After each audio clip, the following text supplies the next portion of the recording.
Government retired employees association तालके Shahbandar पारां मुतालबनी मनिता जे लाइ rally कढी एहतजाज कयो वियो।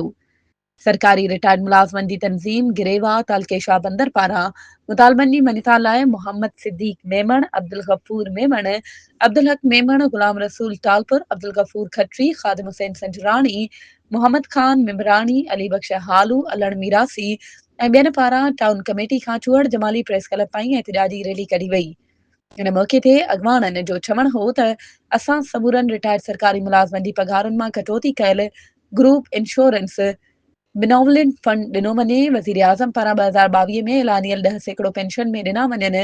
मुल्क जे ॿियनि टिनि सूबनि में रिटायर्ड सरकारी मुलाज़मनि खे सभु मराहतूं ॾिनियूं वयूं आहिनि, पर सिंध हुकूमत असांखे अञा ताईं असांजी पघारुनि मां कटौती कयल ग्रुप इंश्योरेंस ऐं बिनोवलेंट फंड जारी न कयो आहे, जंहिंजे करे सिंध जा समूरा रिटायर्ड मुलाज़िम बेचैनी जो शिकार आहिनि।